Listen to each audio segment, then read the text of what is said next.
see what happens. If it gets glitchy and strange, let me know. Okay. Yeah. I think it's working. So it's 12:01. I just feel like I need to get going because you ladies were super prompt and I appreciate it. So I'm Shannon Wolford and I am the engagement lead for Blue Zones Project in Corey. And I am actually in Corey today. This is our office. So we are excited to be here. Unfortunately, because of coronavirus, we have not been able to host a lot of activities in our office. So, you know, hopefully one of these days we'll be back to some normal, fingers crossed, right, ladies? Okay, so we want to keep this real informal. We're going to keep it super brief. This is really an opportunity just to get some good information out to people about health, wellness, and nutrition, and as it relates to Blue Zones Project. So please, at any time, yell out at me if you've got a question or you want to talk through something. You're going to get out of it what we put into it. So I want this to be a good experience for you. So today's topic is we're talking about MyPlate and serving sizes. And we're starting off really basic, but I needed to do that because it's kind of foundational to what we're doing here. And hello, this is, I'm not sure. Says, oh, Robin, it's Robin. Yeah. Hello. Robin, excellent. We're just getting started. Okay. So I wanted to, and I'm going to step back here to my piece of paper, and you guys let me know if you can hear me when I'm doing this or not. But I wanted to show you real quick a quick review on the Power 9, because we're going to talk about how the eating wisely fits into the big picture of Blue Zones Project. So this could be super okay. Our pyramid, and at the top of the pyramid is moving naturally. So these are those Power 9 lifestyle principles, the commonalities that Dan Buettner found when he did the research to determine those 5 original Blue Zone areas. These were the 9 things that everybody was doing. Everybody was implementing these things in their lifestyle. So at the time, we said that's moving naturally. So we know that these centenarians were not hitting the gym, going to aerobics class, running marathons, all of that's wonderful. We just want to encourage people to move more. And especially now that we're all home, we're working from, you know, virtual meetings back to back, we got to get people up and moving. So, you know, take extra 5 minutes, take breaks in between your meetings, stretch your legs, get outside, walk around the block, just anything. Secondly, this next area is all about a right outlook. We know that's super important, that people that were living in Blue Zones and living with a good quality of life knew how to downshift. We use that term downshift to talk about how we manage our daily stress. Everybody's got stress. All of you county employees right now, lots of stress going on there, okay? We understand that, but we have to have a good way to manage that. We also know that people who had a sense of purpose in their life lived longer, better. So Blue Zones does something called a purpose workshop. We'll talk about that later. The next section of the pyramid is where we're talking about today, and that's all about eating wisely. So eating wisely consists of things like adding more plant-based dishes to your diet. You know, we are not here to say, hey, we want everyone to become a vegetarian overnight.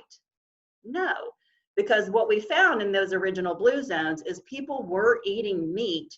They just ate smaller portions and they ate it much less frequently. If you were just to kind of stop and think about how you ate yesterday, okay? You know, I think about my kids, okay? She probably had a scrambled egg in the morning, maybe a sandwich at lunchtime. We probably had grilled chicken in the evening. I mean, that's a lot of meat, but that's kind of our routine. And when you get into that routine, it just kind of becomes the normal. So we've pulled back from that a little bit. We've added more beans. We've added more meatless dishes just to mix it up, okay? So it's all about choices. It's all about easy tweaks that you can make that'll help you to live longer better. Okay, so we talked about adding plant-based to your diet.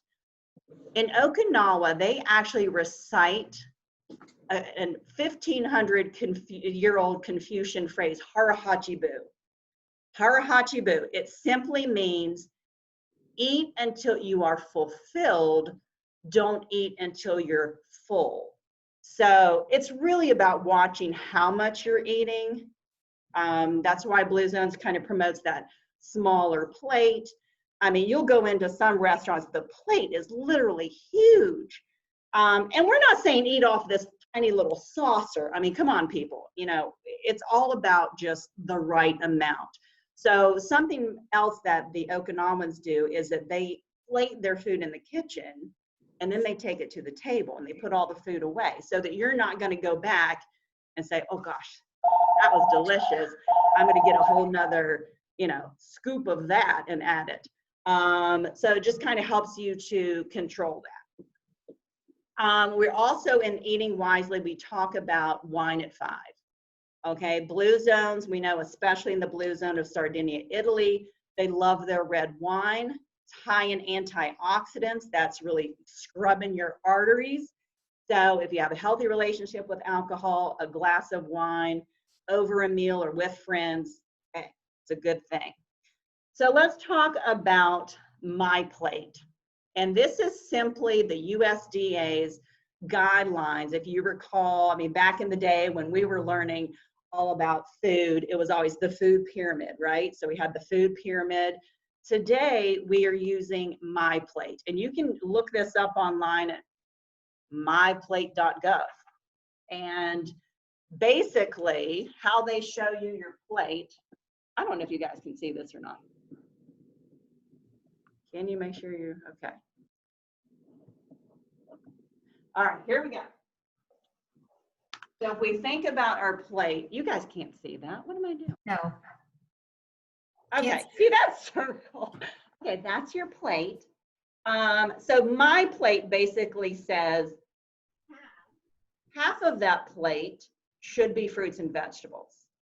Okay, so half of your plate, fruits and vegetables. The other half, we're going to cut it in half. Part of that should be protein, and part of that should be whole grains. Okay, and we talk about grains. I guess I shouldn't say whole grain, but we want half of your grain intake to be whole grains. And I tell you what, that was probably one of the easiest tweaks that I personally made to my own diet. When I started working for Blue Zones and we started talking about grains, I went home and I looked at my bread. I was embarrassed. And then I went to the cereal aisle and Jennifer said, you know, Shannon, look at the ingredients and try to make sure that the very first ingredient is whole grain, whole wheat, whole grain. I challenge you all to look at your bread, your cereal, and make sure that that very first ingredient is whole grain or whole wheat. If it has enriched, don't get it. And I literally spent 20 minutes in the cereal aisle, walking up and down going, where is the whole grain cereal? It's hard to find. But once you kind of plug into those products, that's, again, easy, simple tweak. So when we talk about grains, that's your rices, your brown rice, your quinoa, you know, oatmeal. You know, how many of you are getting enough fruits and vegetables in your day? So let's transition and talk a little bit about serving size. So when we think about half of our plate being fruits and vegetables, I'm guilty. I look back on what I eat and I'm thinking, and I know that I don't get enough on some days. And I would challenge you also, even if you did it for a day, 2, 3, if you wrote down what you're eating, you will be surprised. I am not a fan of recording everything that you eat, but I had an experience when I worked for another organization and I marketed prevention services, we had a diabetes prevention program that I actually went through so that I could understand the curriculum. That program is very successful because it encourages people to log what they eat. Until you can really see it on paper and you see what you're eating and how you're eating, then you can start to see areas where maybe you could tweak something. And I was fortunate to have a lifestyle coach accessible to me. And she looked at my 3-4 days because I was horrible at tracking what I ate. But she looked at it and she said, oh, well, Shannon, I see if you guys want to mute yourself, that might help. She looked at my log and said, geez, Shannon, you really like your carbs. And I'm noticing that you like to snack a lot in the evenings. And so those were not huge things, but they were small things that I started to be mindful about it. So that's another thing. When we think about our plate, we think about serving size, to be mindful. Okay, who sits at your desk and eats? How many of us have actually eaten in the car? You know, we really don't take time to sit down, to relax and have that lunch, breakfast, dinner, you know, whatever it is. We're eating on the go. So if you can just work on that, that would help tremendously, because I feel like people rush through the meal and don't experience it the way that we really should. It changes the mindset and it changes your relationship with food. And I'll tell you one more story personally about tracking my food. When I started to see the way that I ate, and I could start to connect the dots between what I ate and how it made me feel, it made me start to think twice about eating the foods that weren't making me feel great. And I have a horrible sweet tooth, okay? I'm just gonna owe up to it right now. You know, and I do like my little salty snacks. So it's hard, but I just try to make, it's all about choices, you know, and that's what Blue Zones promotes, all about choices. For example, I wanted a carrot cake so bad. And I looked at the recipe and I thought, oh my gosh, this is 4 cups of sugar, 4 cups of sugar. And when you visualize that 4 cups of sugar going in, you're like, I couldn't even do it. I wouldn't even be able to enjoy it. So instead, my family, who also has a horrible sweet tooth, we made a better choice. We got an angel food cake, blueberries, strawberries, and Cool Whip. I mean, we probably saved ourselves a heck of a lot of sugar. But anyway, back to serving sizes, fruits and vegetables, we need about 2 to 3 cups of each of those every day. Unless you are super active, I'm just thinking about our typical average age and fitness, you know, or physical activity levels, 2 to 3 cups of fruits and vegetables a day. Okay, visualize a measuring cup. Think about the way you're eating. Are you getting enough fruits and vegetables? And I'll be honest, for myself, I do pretty good with fruits because I love to put fruit on my cereal. I put fruit in my oatmeal, put a cup of fruit in a smoothie. I start off the day really well. Then it goes downhill. You know, lunchtime is an opportunity to stay on track. That's a great opportunity to get the veggies into the diet. So for me, I like to kind of mindlessly eat when I'm working. Instead of chips or some kind of cracker, make it carrots, cucumbers. Look at what I brought today. Because I was in a super hurry to get out of the house. This is a cucumber and cherry tomatoes. Lightly salted, put a little pepper, stir it up. I wanted to add an avocado, but it wasn't ripe enough. So anyway, but something like that, I get that nice crunch. It looks pretty. It's filling and it satisfies me until I get home and I'm going to have something else. Okay. Grains, 5 to 6 ounces of grains per day. That's not a whole lot when we think about a slice of bread. a cup of cereal, probably in the morning, or oatmeal. And then if at lunch or dinner, if you're having any kind of rice or pasta, we probably are, I would think out of everything, we do fairly well with that. Protein, when we think about protein, I got to find my notes on protein. I think that's where people get a little crazy. I probably eat too much protein because you really only need anywhere from 2 to 6 ounces of protein. I mean, when we think about protein, that could be an egg in the morning. It could be some, tuna salad at lunch. But we have to also be thinking about varying our protein. So this is where Blue Zones promotes the beans, legumes, soy, nuts. Blue Zones, that's a perfect snack, handful of nuts a day. And they say a handful of nuts a day can extend your life. You're getting a lot of good nutrition from a handful of nuts. Now, I would caution you to watch the sodium in the nuts, but nuts are a great snack. And that's something great to take and have in your desk drawer. I used to always do that.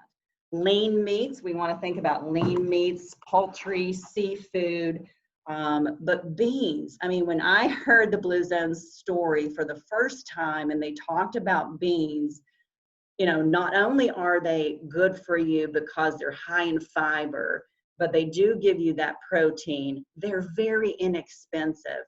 And I mean, who likes beans? I mean, thumbs up. Anybody a bean eater here?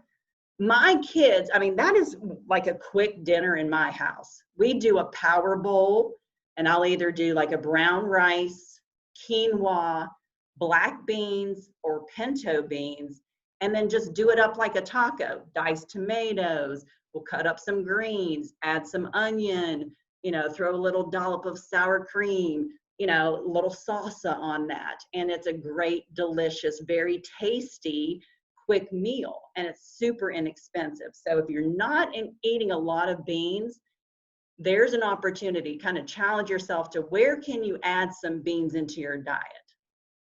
I was never a big fan of chickpeas. I didn't really eat them all that much. Now I love them. I eat them cold, like put in a pasta salad, on a tossed salad, or even roasting them. Big into that now. You can season them any way you want. Makes for a great snack. So again, incorporate more beans as an alternative to proteins. Okay? Any questions so far? We're covering a lot. But here's the deal. We really just kind of want to go back to the basics and understand that the importance of eating healthy, the importance of looking at our plate and being mindful boils down to this.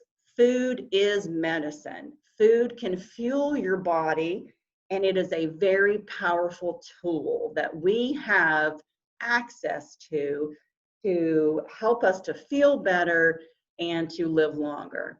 So, especially in today's world where we are, I think people are looking inward. They're understanding that during this coronavirus pandemic, health is important. The healthier you are, the better your body will be as it, reacts to things like viruses and stress and all of the other things. But we know that people in those 5 original Blue Zones that were eating more fruits and vegetables, that were eating less meat, that weren't heavy into dairy, they were living with much less chronic disease.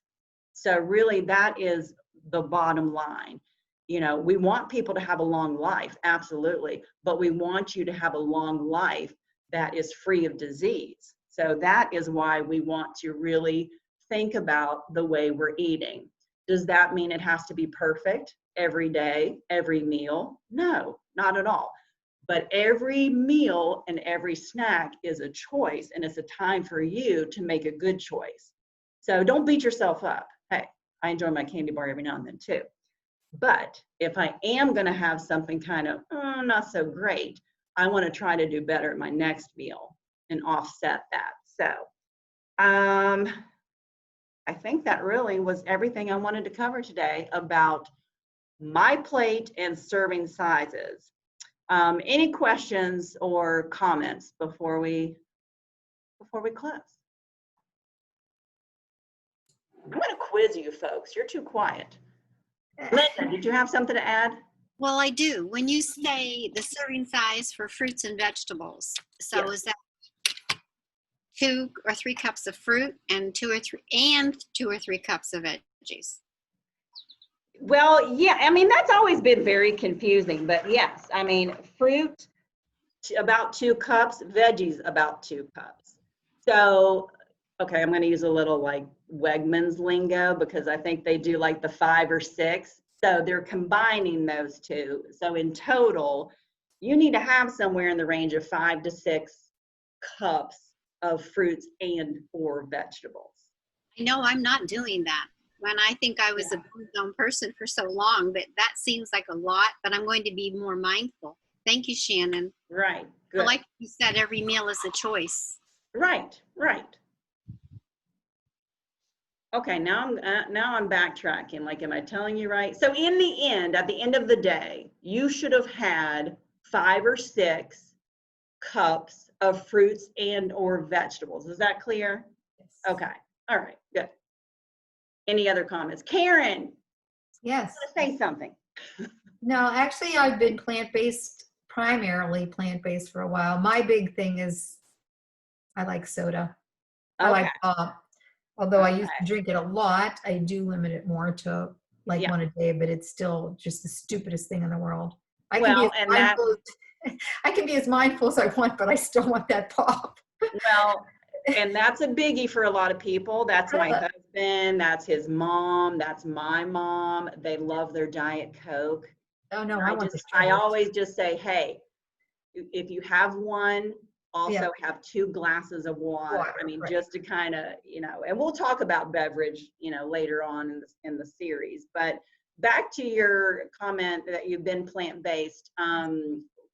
Tell me about your protein that you get and how you incorporate that. Every meal has meat, beans. Okay, I just made stuffed peppers last night with black beans and excellent. I noticed your last episode, I think, is soups or something. I mean, I don't even care if it's summer. We have an Instapot. We make so many different vegetarian soups. Many of them with beans. Right, right. And I never even knew I liked beans. I mean, I just thought of beans as green beans. To be perfectly honest with you. And almost like no taste. I don't know. I just have this, but I mean, if I had to do without beans today, I would be in a bad spot because it is cheap. I mean, it is so cheap. My kids, especially if you get the bag of beans and you soak them yourself. I mean, that's absolutely. Yeah. So if you're not a bean eater, really, I would encourage you, and I'll try to bring some recipes when I send out the notice for our next series. I'll include a couple recipes of some easy bean dishes and some things that you can try because I think it's an awesome thing to be adding into your diet. So filling and flavorful, and a little goes a long way with beans. And kids that eat like crazy. So a coworker of mine actually made black bean brownies, which I couldn't even believe tasted good. I have actually made some sugar. It does have some sugar, but still not a lot. And I was shocked. Like had she not told me that, I would have probably ate the whole piece, very quickly. But you told me it's black beans, so it's like, ew, this is gonna be gross. But it was really good. Yeah, no, they're very good. And have you ever had the cookie dough with chickpeas? Oh, no. Oh, okay. I'm going to share some recipes with you guys, but the chickpea cookie dough is, if you wouldn't know chickpeas were in it, and you can eat it raw and kids love it. And yes, I will be sure to share that. All right. So in closing, we know that we want to eat healthy to, prevent chronic disease. Also, when you're thinking about your plate, you want to limit sugar, limit fat and sodium. but really think about the way you eat, because you are an example to someone else, whether you know it or not. When you're eating with someone else, they're watching, you know, what you're eating, how you're eating. So it is an opportunity to set a good example with some health habits. We know through the Blue Zones research, and I've seen a lot of other folks that use these same studies, that health habits, whether they're good or bad, are as contagious as the common cold. So for example, if my 3 best friends are smokers, I have a 150% chance of being a smoker. So when you think about that, that's why we emphasize having that right tribe, you know, being able to surround yourself with people who will encourage and support your healthy habits, because we know how powerful that can be in making those changes and making them last. So I wish you all health and happiness. Have a wonderful afternoon. I will follow up with some recipes prior to our next session next week. I appreciate your time. Make it a great afternoon, and we'll see you next week. Thank you, folks. Bye.